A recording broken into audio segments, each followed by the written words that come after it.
I'm reading from How to Steal a Dragon's Sword, which is the 9th book in my How to Train Your Dragon series. And this is the beginning of the first chapter. The greatest day of your life, not.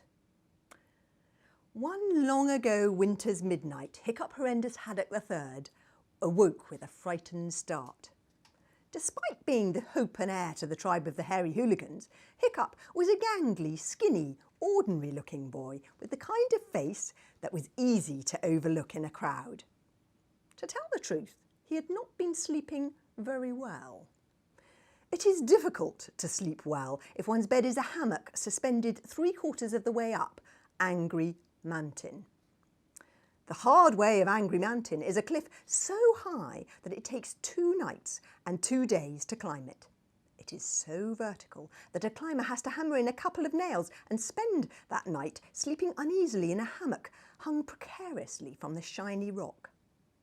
Hiccup's riding dragon, the Windwalker, sleeping on a little shelf of rock a couple of feet away, was supposed to be looking out for danger. However, it was still winter, at the Windwalker's hibernation time, so he was barely even awake in the daytime, and now that it was night, he was sleeping so soundly he might as well have been dead. His long, untidy body sprawled messily on the ledge, snoring as loudly as a cow with a cold. Anything dangerous would have had to have come right up and sit on his head before he'd take any notice whatsoever. Toothless, Hiccup's tiny, selfish common or garden hunting dragon had not noticed anything either. He was fast asleep on Hiccup's chest, sending out smoke rings that filled the hammock. But it was danger that woke Hiccup up. He was sure of it. Hiccup's heart was pumping like a jack-in-a-box, and he was suddenly wildly awake, for with every fibre of his being, he sensed danger. Danger all around him. Have you got a secret love for mythical creatures? Yes, I love the idea of a creature that could possibly be real. It's this fantastical, mythical creature that you can use your imagination in order to sort of think what it might be like, but it's that tantalising possibility that it could be real. Have you used any of the stories that your father used to tell you in your books? Yes, I have. When I was little, I spent a lot of time on a tiny uninhabited island off the west coast of Scotland. And there was one house on the island. There was no electricity, no shops, no telly. So my dad used to read us a lot of stories. And the stories were about the islands round about. This was in the Inner Hebrides on the west coast of Scotland. And so there were local tales told by people for generations to each other over the years. A lot of them did involve dragons, and that's what comes out in the books that I write now, I think. Okay. Other than the secret island in Scotland, what else inspired you to write all your amazing books? The starting point for my books was imagining a Viking world in which dragons really were real. And then I get very inspired also by people I know. I suppose I shouldn't say who they are, but I was also interested in telling a story about children and their parents. Yes. Yes, and so those were the things that came together. We know there are 9 books in the Hiccup series. The 9th one is coming out later this year. Yes, but this one. Yes, How to Yes. Steal a Dragon's Sword. Yes. But do you think there'll be any more? Yes, there will. There'll be at least one more. I mean, this one ends on quite a cliffhanger, actually. Yes, and so there's definitely going to be at least one more. And I also don't quite know whether I can finish the story in one book, so it might be two more books. Yeah. But yes, it does have a sort of an ending, which I'm very sad about because I love the world and I love writing about it. But it felt like a story that needed to have an ending. Do your children ever dream of becoming famous authors like you? I've got 3 children, and all of them love writing and drawing.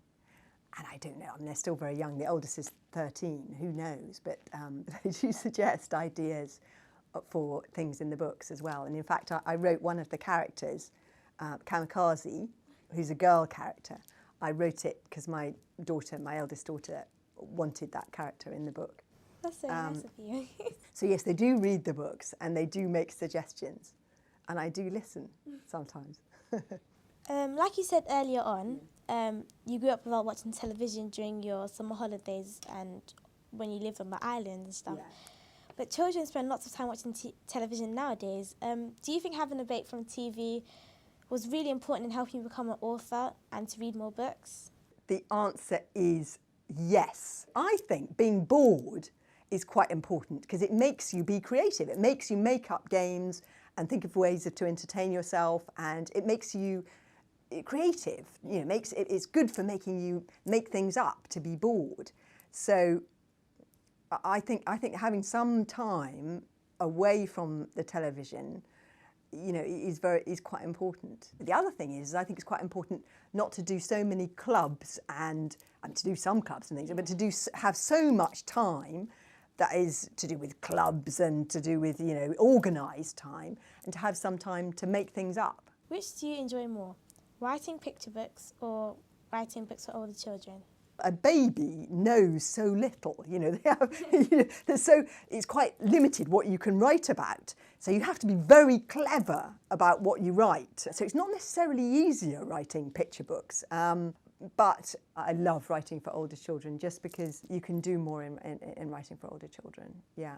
To you, what makes more sense, to study illustration and art, or to go straight into writing and, you know, publishing and stuff like that?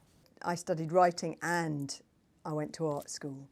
And it depends on what you want to do. I mean, I write and I illustrate. And so I suppose I think that both of those things are as important as each other. But I would say I was probably a writer first, and then an illustrator second. Whereas some people draw an illustration first. They'll draw a little character first, and then they'll make up a story about the character. I'm somebody who definitely creates, who does the writing first, and then I draw afterwards. People think in very different ways, and some people are more visual people, so they have to start with a drawing to give them ideas. I mean, sometimes if I get stuck, I will draw a character that will then give me an idea for that character, you know, for what they're going to be like. So I will sometimes draw, or a picture of the world that if he's going to go in some cave, if my hero is going to go in some cave, I would draw that cave to give me an idea of what the cave looked like and to help me with the story. So I will use the drawing to help me through the story as well. Are the other books in the Hiccup series going to be films as well? And would you like them to be?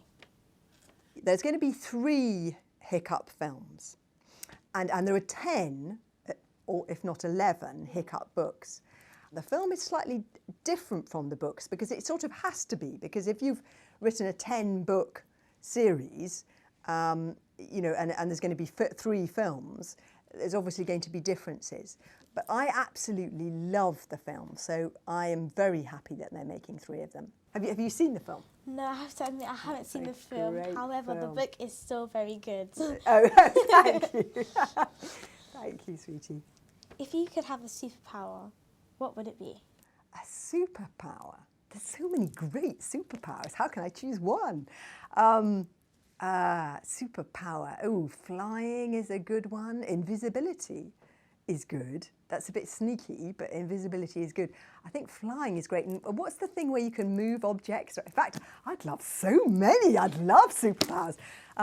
Yes, moving things around the room. If I was a child, I would definitely have chosen to fly. And maybe that's another reason why I wrote about dragons, is it's the idea of, you know, getting on a dragon's back and being able to fly.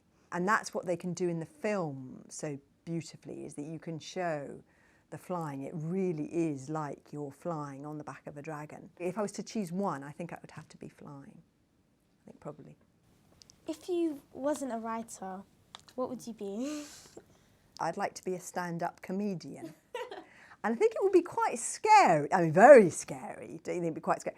But it would be so exciting to stand up in front of a live audience and make them laugh, hopefully. If you were to be a stand-up comedian, and you made a joke, but no one laughed at it, Oh, how yeah. would you feel? You have to be quite self-confident, because some people are not going to like what your joke, or not going to laugh at your joke, or they're not going to like your writing. But you have to have that, inner belief that it is funny anyway, or that your writing is good anyway. You have to have that, I think, to be a writer or a stand-up comedian, because not everybody isn't always going to think that your writing is marvellous or your joke is funny. Yeah. So I think you just have to take that. That's one of the things about being a writer. Thank you, Cressida, for answering my questions. And No it was problem. a great honour to meet you today. Oh, thank you. It was lovely to meet you too.